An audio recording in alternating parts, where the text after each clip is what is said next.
Selamat malam, Pak, suara saya kelihatan? Selamat malam.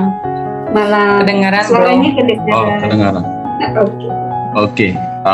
Puji Tuhan kita bisa ketemu lagi pada malam hari ini dalam keadaan sehat, dan saya melihat teman-teman juga dalam keadaan sehat, dan kita akan mulai pelajari firman Tuhan kita pada malam hari ini.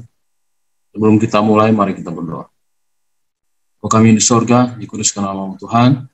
Saat ini kami akan mendengar dan pelajari firman-Mu.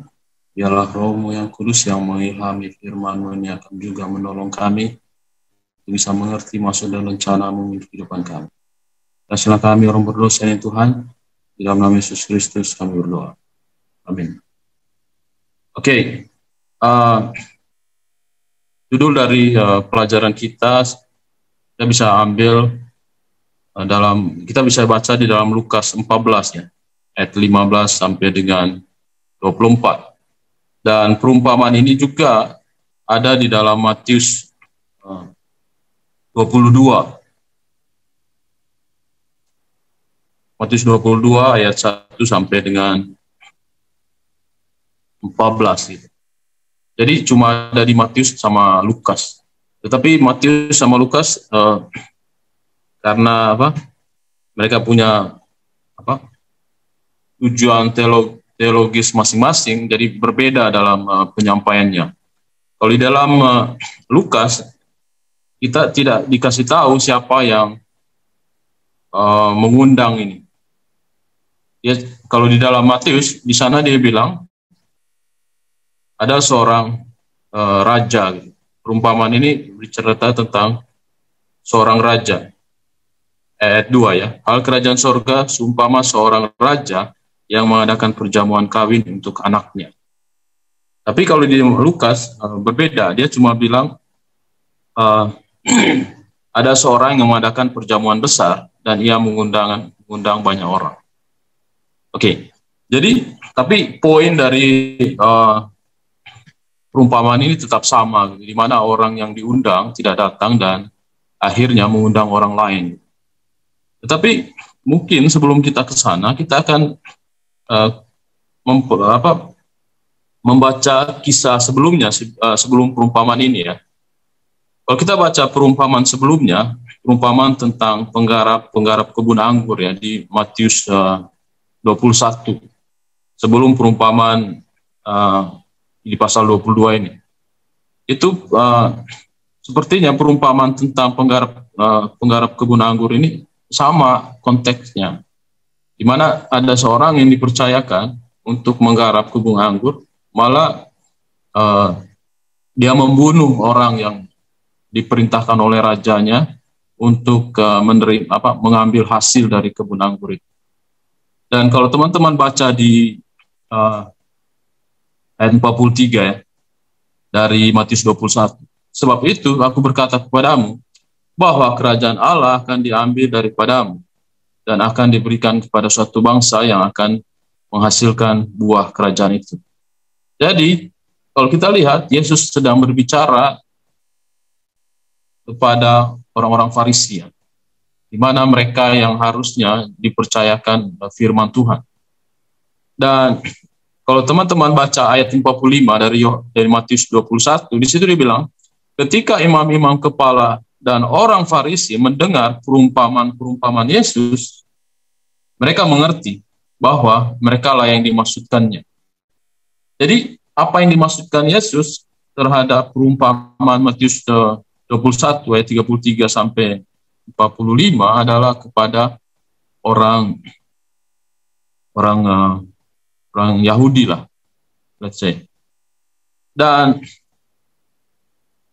Yesus tidak berhenti di situ, maka muncul lagi perumpamaan yang sama yang ditujukan kepada orang Yahudi, yaitu perumpamaan tentang perjamuan kawin tadi, yang ada di dalam Lukas juga. Mari kita baca perjamuan kawin. Lukas 14 ayat 15, mendengar itu berkatalah seorang tamu kepada Yesus, bahagialah orang yang akan dijamu dalam kerajaan Allah. Ayat 16, tetapi Yesus berkata kepadanya, ada seorang yang mengadakan perjamuan besar dan mengundang banyak orang. Ayat 17, menjelang perjamuan itu dimulai, ia menyuruh hambanya mengatakan kepada para undangan, marilah, sebab segala sesuatu sudah siap. Tetapi, ayat 18, tetapi mereka bersama-sama meminta maaf. Yang pertama berkata kepadanya, aku telah membeli ladang, dan aku harus pergi melihatnya. Aku minta dimaafkan. Oke, kalau kita baca perumpamaan ini sangat menarik ya, karena di Matius 22 di sana dikatakan bahwa yang mengundang itu raja. Dan kalau kita lihat di mana-mana, kalau contohnya Presiden Jokowi lagi ada acara besar atau pernikahan anaknya, terus Sister Dita atau saya diundang gitu kan. Pasti kita akan, mungkin kalaupun nggak diundang, saya akan pergi gitu. Ini udah jelas-jelas diundang ya, diundang ke perjamuan, tetapi itu pun tidak datang. Dan menarik, alasan orang yang tidak datang itu dia bilang apa? Di situ dia bilang, tetapi mereka bersama-sama meminta maaf. Yang pertama berkata, aku telah membeli ladang dan aku harus pergi melihatnya. Aku meminta dimaafkan. Jadi, kalau kita lihat alasan-alasan orang-orang di dalam perumpamaan ini sangat aneh ya, seakan-akan dicari-cari. Emang ladangnya bisa kabur kalau dia nggak lihat ladangnya kan? Emang pestanya berapa hari sih? Jadi sepertinya dengan tidak datangnya para undangan ini ke pesta itu menunjukkan mereka tidak sedang menghargai yang sedang mengundang, right? Jadi dengan mencari-cari alasan. Ayat 19, yang lain berkata, aku membeli 5 pasang lembu kebiri, dan aku harus pergi mencobanya. Aku minta dimaafkan.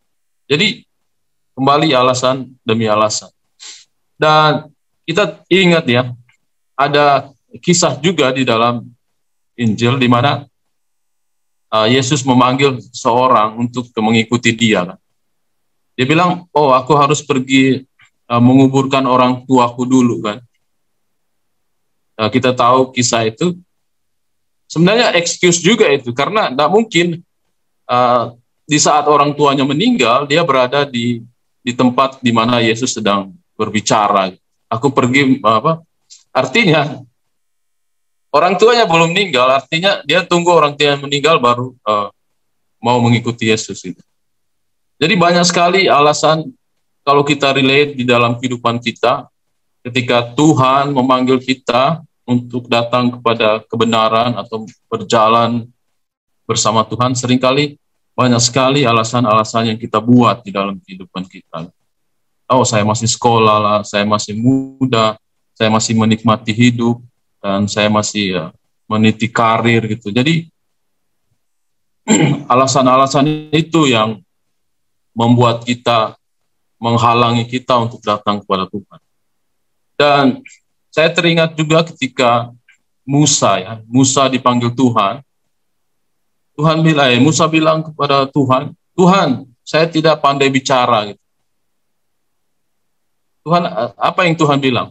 Siapa yang menciptakan lidah? Tuhan bilang, ya kan? Atau Tuhan bilang, apa yang ada di tangan tongkat? Gitu. Jadi seringkali kita berpikir bahwa dengan alasan-alasan yang kita buat, Tuhan bisa menyerah dengan kita. Padahal Tuhan lalu berusaha untuk datang dengan panjang sabarnya kepada kita. Kita lanjut ayat 20. Yang lain lagi berkata, aku baru kawin, dan karena itu aku tidak dapat datang. Jadi kembali lagi alasan yang mengada-ada. Kalau kita lihat emang pestamu sebelumnya siapa yang datang? Dia baru kawin kan ada acaranya kan, right? Sekarang dia baru kawin dan mungkin dia takut istrinya diambil orang. Tetapi dari semua alasan-alasan ini terlihat dibuat-buat ya. Dan itulah kita. Kalau kita membaca perumpamaan ini, sepertinya kita sedang bercermin ya tentang kehidupan kita sendiri, di mana kita sering membuat alasan pada Tuhan untuk tidak datang kepada Tuhan dengan segera gitu. Oke, kita lanjut. Ayat 21, maka kembalilah hamba itu dan menyampaikan semuanya itu kepada tuannya. Lalu mukalah tuan rumah itu dan berkata kepada hambanya, pergilah dengan segera ke jalan dan lorong kota, dan bawalah kemari orang-orang miskin, dan orang-orang cacat, dan orang-orang buta, dan orang-orang lumpuh. Saudara lihat, siapa yang diundang ketika orang-orang yang harusnya datang tidak datang? Orang-orang cacat, orang-orang miskin, orang-orang buta, orang-orang lumpuh. Oke. Jadi orang-orang ini tidak worthy, tidak layak untuk datang ke pesta. Kira-kira siapa mereka kalau kita hubungkan ke masalah rohani? Yaitu saya dan saudara tidak layak sebenarnya, tidak layak untuk diselamatkan, tetapi Tuhan masih mau undang. Semua ini, kita ini tidak layak. Bayangkan dia bilang orang-orang cacat, orang-orang buta, orang-orang lumpuh, orang-orang miskin. Ayat 22, kemudian hamba itu melaporkan, Tuhan, apa yang Tuhan perintahkan itu sudah dilaksanakan. Tetapi sekalipun demikian masih ada tempat. Jadi meskipun sudah undang orang-orang yang sudah panggil orang-orang yang tadi orang-orang yang tidak layak diundang di perjamuan itu, tempatnya masih luas. Dari sini kita bisa melihat bahwa sebenarnya Tuhan mau menyelamatkan semua orang. Kalau kita baca di Yohanes 3 ayat 16 ya. Oleh karena begitu besar kasih Allah akan dunia ini,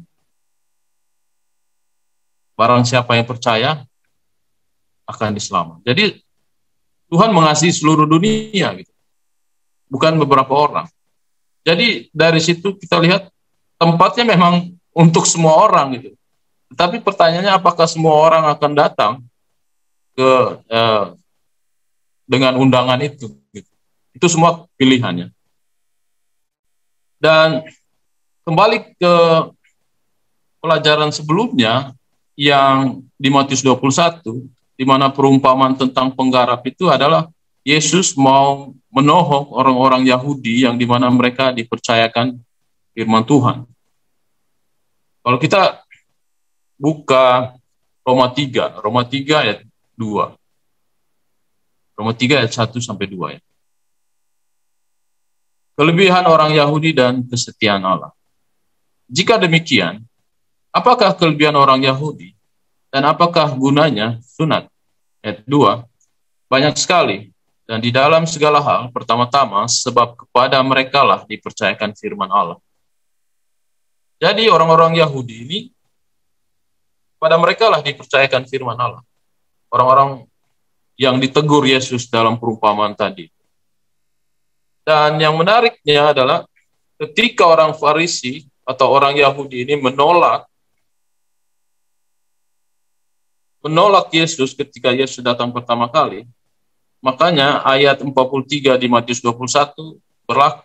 Di sini dia bilang, sebab itu aku berkata kepadamu, bahwa kerajaan Allah akan diambil daripadamu dan akan diberikan pada suatu bangsa yang akan menghasilkan buah kerajaan itu.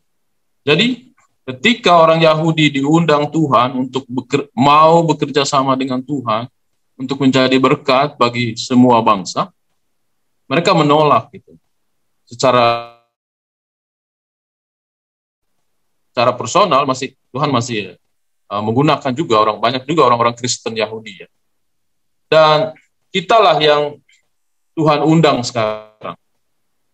Orang-orang miskin tadi.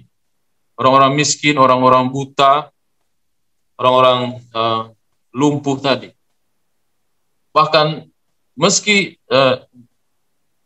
demikian, kita pun juga punya pilihan untuk mau terima undangan itu atau tidak. Jadi bukan berarti, oh, karena orang Yahudi menolak, ya pasti kita udah masuk, gitu. Udah masuk ke. Tapi kita juga punya pilihan untuk tidak menerima undangan Tuhan. Tetapi kalau kita lihat akibat dari penolakan orang Yahudi terhadap undangan itu, apa yang terjadi kepada mereka? Sejarah membuktikan bahwa bagaimana bangsa Yahudi ini dijajah kiri kanan, dijadikan budak, bahkan hampir binasa mereka. Kita baca sejarah bagaimana Hitler membunuh orang-orang Yahudi. Oke, kita lanjut. Ayat 23. Lalu kata Tuhan itu kepada hambanya, pergilah ke semua jalan dan lintasan dan paksalah orang-orang yang ada di situ masuk, karena rumahku harus penuh. Jadi mungkin bagian teman-teman di sini terusik dengan kata paksalah, ya. Seakan-akan kok dipaksa, ya. Mau ke pesta kok dipaksa, gitu. Tapi kalau kita lihat mungkin pemilihan kata yang oleh Lai itu memaksa, ya. Kalau kita lihat di sini sepertinya membujuk, gitu. Membujuk orang, mendesak mereka, ayolah datang ke pesta, gitu. Kalau maksa seakan-akan menggunakan pedang, gitu, ya. Mau ke pesta kok dipaksa. Tapi sepertinya di sini membujuk, gitu. Kalau kita lihat bahasa aslinya, ada pilihan kata itu membujuk, gitu. Jadi sudah bilang, sudah diundang tadi orang miskin, orang lumpuh tadi, pergi lagi ini hamba ini untuk mengundang orang-orang lain, gitu. Yang menarik di sini dia bilang, karena rumahku harus penuh. Artinya sudah ada tempat yang disediakan dan semua tempat-tempat itu harus penuh, gitu. Jadi di sini kita lihat bahwa yang punya pesta ini mau semua orang itu datang ke pestanya dan menikmati hidangan itu. Dan kalau kita lihat di ayat 15, ya. Ayat 15 dari Lukas 14, di situ dia bilang, berbahagialah orang yang akan dijamu dalam kerajaan Allah. Oke. Berbahagialah orang yang dijamu dalam kerajaan Allah. Jadi konteks dari pembicaraan perumpamaan ini adalah perjamuan di kerajaan Allah. Jadi Tuhan mau semua manusia masuk di dalam, diselamatkan, let's say. Dengan menggunakan perumpamaan ini kita bisa melihat bahwa Tuhan mau supaya kita diselamatkan. Dan di sini posisi kita itu bisa menjadi seorang hamba tadi yang disuruh mengundang orang untuk datang ke pesta, bisa juga di dalam posisi sebagai orang miskin tadi, orang miskin, orang cacat, orang lumpuh, orang buta tadi. Bisa sebagai undangan atau bisa sebagai hamba yang menyampaikan undangan, gitu. Begitu posisi kita, gitu. Jadi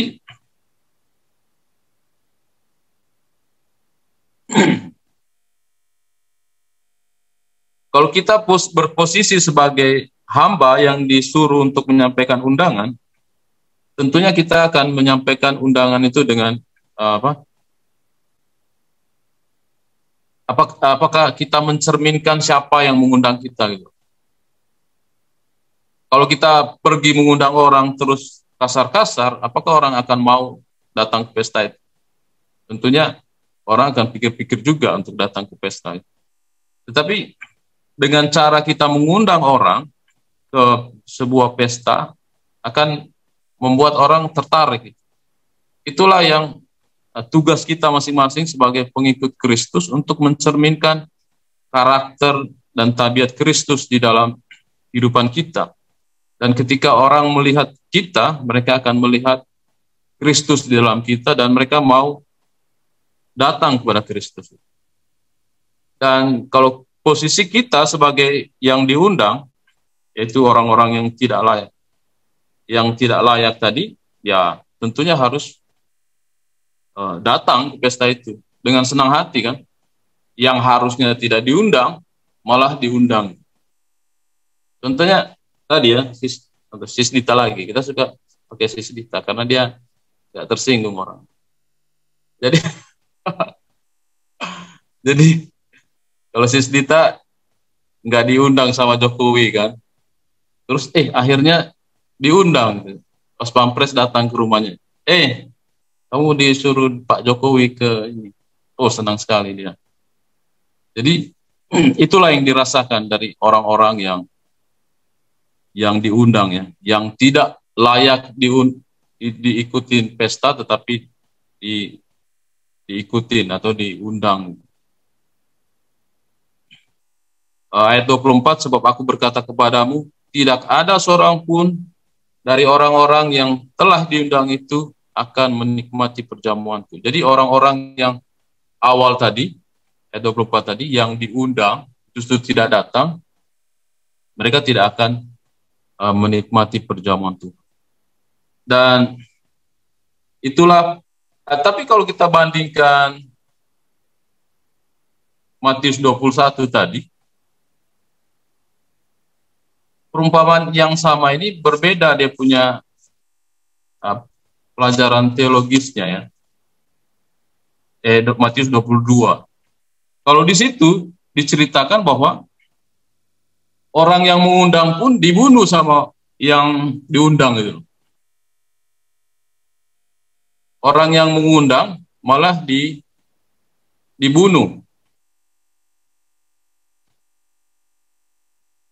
Oke, ayat 6 ya. Matius 22 ayat 6. Dan yang lain menangkap hamba-hamba itu, menyiksanya dan membunuhnya. Oke.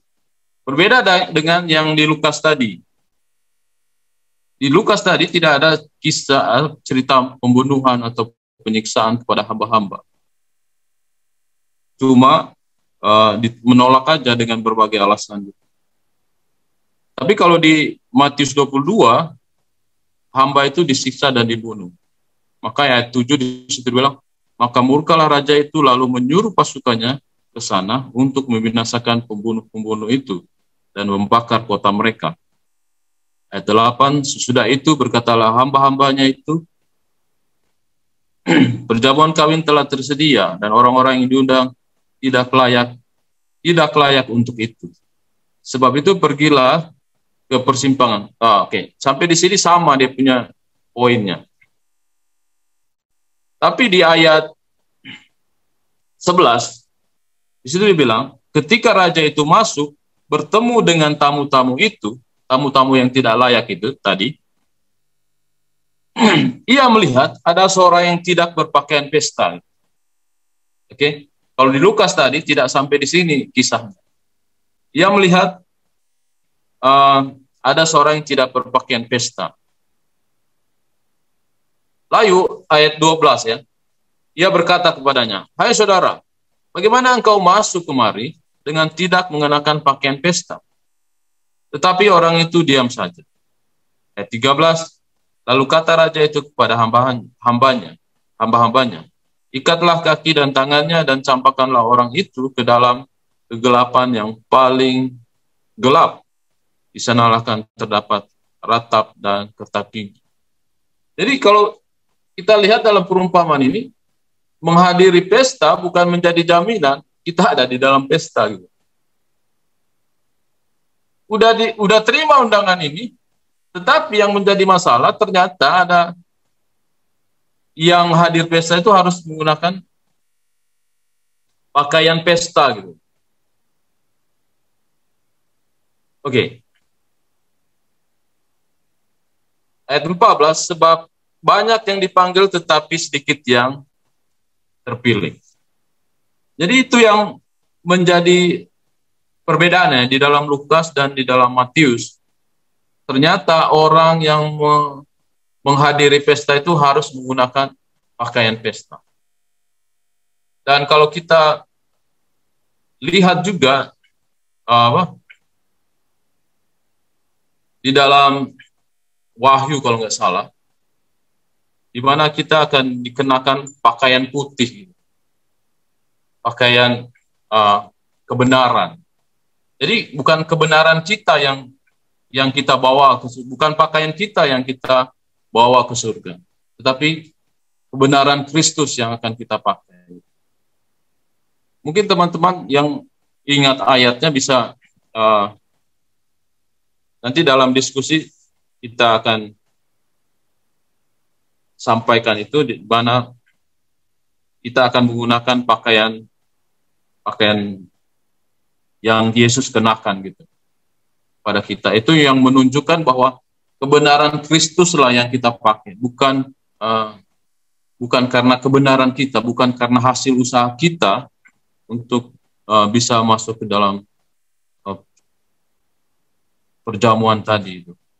Jadi bukan berarti semua orang yang diundang datang itu menjamin mereka masuk ke dalam pesta, tetapi ada syarat yang harus dipenuhi, yaitu kita harus mengenakan pakaian pesta. Dan seperti yang perumpamaan ini tadi, orang yang tidak mengenakan pakaian pesta tadi justru diusir dari pesta itu sendiri. Itu menunjukkan bahwa kita itu diselamatkan oleh kasih karunia Tuhan. Dan kasih karunia itu ya yang dilambangkan dengan jubah putih tadi ya. Jubah putih yang menutupi ketelanjangan kita. Kalau di dalam Wahyu itu kan Wahyu berapa itu ya? Wahyu 14 atau Wahyu 7 gitu. Di mana orang-orang merasa diri kaya, merasa diri ternyata miskin, buta dan telanjang. Makanya Yesus bilang, belilah daripadaku pakaian emas untuk menutupi ketelanjanganmu. Jadi itu yang kita bisa pelajari di dalam perumpamaan ini, di mana orang-orang Yahudi adalah orang-orang yang diundang Tuhan untuk menjadi berkat bagi semua bangsa. Tetapi mereka menolak undangan itu, dan kita-kita inilah orang-orang Yahudi, orang-orang Israel maksudnya, orang-orang Israel rohani yang diundang Tuhan untuk datang ke perjamuan itu. Tetapi syaratnya tadi Yohanes 3 ayat 16-nya, kita harus percaya kepada Yesus supaya kita diselamatkan. Dan pakaian kebenaran Kristuslah yang dikenakan kepada kita, yang melayakkan kita untuk masuk ke dalam kerajaan. Mungkin di dalam breakout room nanti teman-teman boleh tambahkan dari apa yang tidak saya sampaikan pada saat ini, dan kita saling berbagi, dan mungkin ada perspektif lain yang teman-teman bisa yang teman-teman lihat dan bisa sampaikan, kita sharing sama-sama. Tuhan berkati.